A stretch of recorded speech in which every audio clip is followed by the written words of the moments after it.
이게 지금 가장 이게 이제 팩트인 이슈네요. 거예요. 예, 왜냐면은 이 그 의사분이 이렇게 얘기했다면 이 프로포폴이 대리 처방 나간 것만으로도 이게 바로 마약류 관리법 위반이에요. 그러니까 의사는 이때는 이제 징역 1년에 그리고 그 벌금이 1,000만 원 이하 벌금을 내야 되거든요. 그러니까 이 자체가 지금 불법을 한 거예요, 의사가. 그러니까 제가 이걸 다시 조금 설명을 해드리면 일단 이 프로포폴이라는 것 자체가 어떤 해당 병원에 들어가요. 그럼 이 병원에 들어갈 때부터 애초에 신고가 돼요.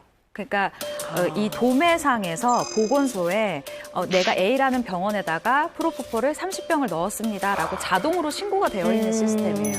그렇기 때문에 이 병원에서는 마찬가지로 내가 어떤 환자에게 얼만큼을 썼다라고 명확하게 대장을 기록을 해놔야 돼요. 왜? 아까 얘기했다시피 이거는 향정신성 의약품이고 마약류 관리를 받기 때문에 누가 누구에게 썼는지를 명확하게 적어야 하는 것이 이 프로포폴입니다. 양쪽에 제가 이야기를 들어본 결과 하정우 씨가 이 약품을 맞은 건 맞잖아요. 본인도 맞았다라고 얘기는 했어요. 그런데 이 병원 입장에서는 동생 이름으로 뭐 네가 이 괜히 프로포폴 걸리면 좀 애매하니까 그러면은 어쨌든 대장은 적어야 하니 네 이름이 좀 그러면 대표 이름이든 뭐 누구 이름이든 대신 적어라라고 얘기를 했거나 그러면 이건 병원 책임이 되거든요. 아까 말씀하신 것처럼 만약에 하정우 씨의 말대로라면은 이게 형법상 의료법 위반이에요. 그렇기 때문에 의사는 마약범으로 잡혀요. 관리를 못했기 때문에. 그래서 이 의사분이 만약에 이전에 이런 경험이 없었고 이번이 만약에 의사분의 잘못이라고 친다면 초범이면 집행유예가 아마 나올 거고 그럼 자동으로 1년에서 2년 정도는 자격이 정지가 돼요. 그렇기 때문에 사실은 이 싸움이 조금 저는 길어질 것으로도 예상을 하는 게 병원 입장에서는 1년치 이 수입을 포기해야 되는 상황이거든요. 근데 하정우 씨가 이번에 정식 입장을 낸 것을 보면 변호사와 상의를 해서 우리 잘못을 완벽히 없다. 의사의 지시대로 했다라고 나가고 있어요. 그러면 병원이 다 뒤집어 쓸 수밖에 없어요. 그러니까 그렇기 때문에 아마 이 두 사람이 수사기관에서 굉장히 치열하게 싸울 것으로 예상이 되고 여기서 한 가지 복병은 관계자입니다. 간호사분이라던가 이 현장에서 일을 하고 있는 분이 이거 의사가 시켰다 아니면 이거 하정우 쪽에서 이렇게 했다라는 이 증언이 굉장히 중요한 키포인트가 될 거예요. 그래요. 예. 지금 이 사건을 보면은 저는 두 가지 쟁점이라는 생각이 드는데 첫 번째는 정말로 하정우 씨가 흉터 치료를 목적으로 이 치료를 받았냐는 거잖아요. 근데 이제 하정우 씨 입장에 따르면 얼굴 흉터가 너무 깊어서 이 레이저 치료가 포피층 마취제로는 안 돼서 프로포폴을 맞았다는 것인데 제가 의사한테 직접 물어보니까 틀린 말이 아니래요. 더러는 어떤 환자분들은 보톡스를 맞을 때도 프로포폴을 놔달라고 주장을 하시는 분들이 있대요. 근데 보통 이렇게 말리곤 하는데 이 환자들에 따라서 고통의 이 민감성이 굉장히 다르기 그럼요. 때문에 의사들이 재량껏 프로포폴을 놓을 때도 있다라는 거예요. 그래서 이게 합법일 수가 있는 거죠. 그래서 하정우 씨가 뭐 이게 치료 목적이라는 걸 강조를 하는 거고 의사와 나는 문자 내역이 있다라는 것도 강조를 하고 있는 거거든요. 그러니까 이 문자 내용에 따라서 수사 이 결과가 좀 달라질 것으로 보이고 두 번째는 좀 차명 치료가 이제 핵심인데 이 부분은 저는 의사도 하정우 씨가 좀 처벌을 받을 수 있다라고 보는 게 의사 입장에서는 이건 의료법 위반이에요. 그리고 하정우 씨가 이 동생 이름으로 치료를 받았는지 모를 수가 없다라는 거예요. 왜냐하면 데스크에 가서 접수를 하면은 우리나라는 의료 실명자이기 때문에 본인이 모를 수가 없기 때문에 이거는 두 사람 다 처벌을 받을 가능성이 높다라고 하는데 지금 하정우 씨가 강조를 하는 거는 흉터 치료 목적이라는 걸 강조를 하고 있잖아요. 이거 왜 이걸 강조하는 거냐면 단순한 의료법 위반이랑 이 마약류 위반이랑은 정말 경중이 크거든요. 그렇기 때문에 이 부분을 적극적으로 해명할 것으로 보여요. 그러니까 치료가 목적이라는 해명. 자, 그런데 동생 이름으로 또 사용한 사람이 있다고 합니다. 네. 수사 대상이 된 재벌 2세 B 씨인데요. 성형외과를 소개해 준 사람도 재벌 2세 B 씨였습니다.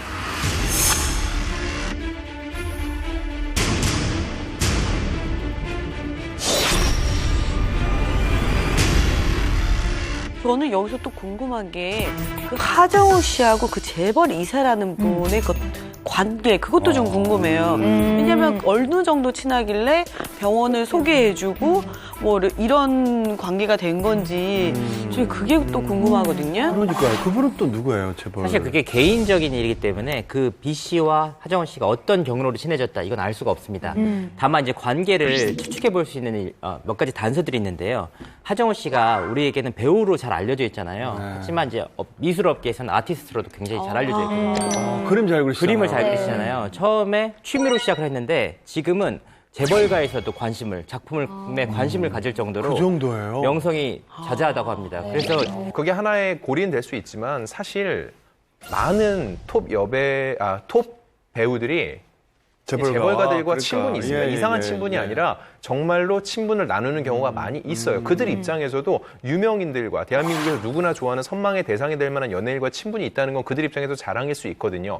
다만 이번 같은 경우에는 프로포폴 관련돼 가지고서는 뭔가 법적인 문제가 불거졌기 때문에 둘은 도대체 무슨 관계이냐라고 바라보는 시선이 더 많다고 볼 수 있는 거죠. 아니 대체 프로포폴이 뭐길래 이 프로포폴이 수면 마취제이고요. 이게 질감이 있는 하얀색이잖아요. 그래서 우유 주사라고 보통 부르죠. 아마 내시경 검사를 해보신 분들이라면 이 프로포폴을 한 번쯤은 다 맞아보셨을 네. 것이고 특히 성형 수술할 때 이 마취제가 많이 쓰이는 편입니다. 네네. 그러니까 이제 수면 내시경 할 때 맞는 게 이제 프로포폴인 거죠. 그렇죠. 그러면 그 사람들 다 한 번쯤 해보지 않나요? 위나 뭐 대장 내시경은 다 한 번쯤 해봤으니까. 근데 뭐 중독까지 되지는 않는 것 같던데. 한두 번 맞는다고 이렇게 중독이 되는 건 아니고요. 의사의 적절한 지시하에 적당량을 투약하면 문제가 안 됩니다. 다만 이제 그 횟수가 투약 횟수가 점점 늘어나면서 중독이 되는 구조라고 합니다. 근데 이해가 안 가는 게 저도 최근에 그 위내시경 할 때도 이제 그 수면 마취를 했었는데 누운 상태로 왠지 잠이 안 들 것 같은 거예요. 너무 무서운 거예요. 그래서 근데 실제로 잠이 안 들었어요. 그래서 제가 선생님 저 큰일 났어요. 잠 안 들었어요. 이랬더니 끝났습니다 이러더라고요. 이미 끝났던 거예요. 저도 똑같은 경험이었거든요. 원래 내시경 할 때 그러잖아요. 자 마취약 들어갑니다. 하나 둘 셋 하면 잠드는 그냥 건데 완전 바로 잠이 그 소리를 못 들으시는 거예요.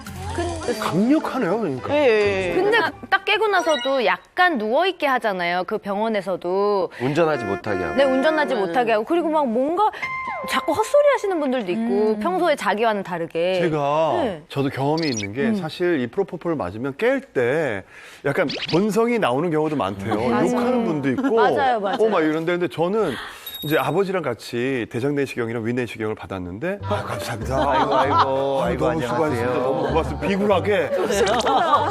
저희 아버지까지 해주시고. 나는 기억이 하나도 없어. 근데 그렇게 굽신대더래. 내가 막 이렇게 사람들한테. 약간 노예 근성이 있나? 몰라. 아니, 왜 그렇게까지 하냐고. 내 돈 내고 하는 방송이 나왔네. 지금까지 이렇게 말씀하신 것처럼 프로포폴이 단순한 이제 수면 마취제로만 분류된다기보다는 이런 문제들 때문인지 결국에 이제 마약류로 지금 분류가 되고 있잖아요. 그렇죠. 마약류지만 엄밀히 말해서는 마약류로 분류된 의약품입니다.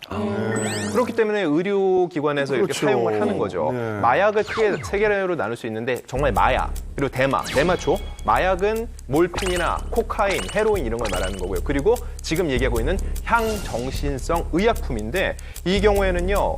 오남용을 했을 경우에 중추신경계에 마비를 가져와서 큰 신체적인 위해를 가할 수 있다는 건데 근데 심각한 위해라면 어느 정도를 말하는 거예요? 인체에 가장 심각한 위해라 하면 사망이죠. 네. 일단 프로포폴을 고용량으로 맞으면 30초 이상의 이 무호흡을 유발할 수가 있어요. 그러니까 이 말인즉슨 결국 호흡 기능 그리고 심장 기능에 굉장히 좀 저하돼서 사망에까지 이를 수 있다라는 것입니다. 그 양 조절이 되게 중요하겠네요. 근데 뭐 이렇게 잠을 재우는 건데 이게 사망까지도 할 수 있는 건가요? 실제로 그 프로포폴 중독으로 사망한 정말 세계적인 스타가 있습니다. 뭐 제가 정말 좋아하는 분이기도 하지만 팝의 황제 마이클 잭슨이 마이클 잭슨. 맞아. 원인이 이제 프로포폴 과량 투여로 인한 호흡 중지로 밝혀져서 그때 정말 깜짝 충격에 빠졌죠, 진짜. 마이클 잭슨이? 네, 마이클 잭슨이 사망의 전부터 강남 일대에서는 프로포폴이 신종 마약으로 불리면서 일부 의사들의 돈벌이 수단이 되기도 했는데요. 이렇게 국내에서 오남용 사례가 계속해서 늘어나자 세계 최초로 2011년 국무회의를 통해서 마약류로 지정이 됐습니다. 프로포폴이 왜 처음 문제가 됐는지 혹시 기억하세요? 왜요? 몇 년 전에 성형외과 원장님이 돌아가셨어. 성형외과 원장이 자기의 내연녀에게 프로포폴을 주입했다가 이 여성이 사망을 하니까 시체를 유기했었습니다. 엄청난 강력 사건이죠. 이로 인해서 프로포폴에 대한 문제점이 제기가 됐고 이걸 추적하는 과정에서 많은 연예인들이 이거를 이렇게 오남용하고 있다는 게 발각이 되면서 연예계쪽으로 불이 붙었던 거였어요.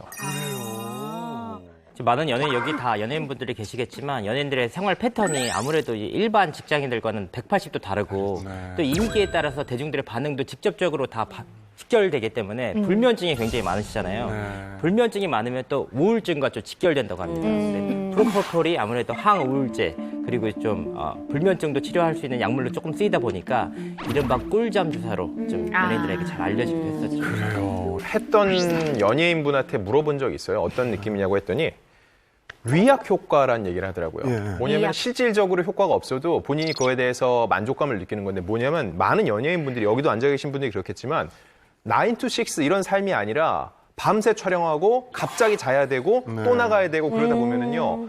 2시간밖에 없어. 근데 막상 누우면은요. 수면 패턴이 계속 잠이 안 오죠. 더 불안해. 미치겠어. 자야 되는데. 이럴 때 이걸 맞으면은 잠깐이라도 내가 자고 일어났다는 거에 대해서 만족감이 생긴다는 거예요. 심리적인 만족감이 생기고 나 그래도 좀 잤으니까 또 열심히 일할 수 있어라는 거. 이게 중독성이 생기는 게 약 자체에 대한 중독성도 있는데 본인이 의존하게 된다는 거죠. 아, 내가 너무 시간이 없으면 이럴 때 집에 가서 옷 갈아입고 할 바에는 그냥 가서 잠깐 병원에서 이렇게 2시간 정도 눈 붙이고 오는 게 훨씬 나을 것 같다라는 마음으로 하게 되는데 그게 정말 중독성처럼 본인한테는 다가왔다고 얘기를 하더라고요. 그래서 예전에도 한번 연예계 프로포폴 사건이 좀 있지 않았었어요? 뒤집어졌었죠. 네. 맞습니다. 2013년에 이 프로포폴이 완전 연예계를 휩쓴 적이 있는데 유명 연예인들이 이 프로포폴을 상습 투약한 혐의로 줄줄이 입건된 사건이 있었어요. 이 횟수를 보면은 이승현 씨가 이 척추 골절과 피부 치료로 111회 프로포폴을 투약을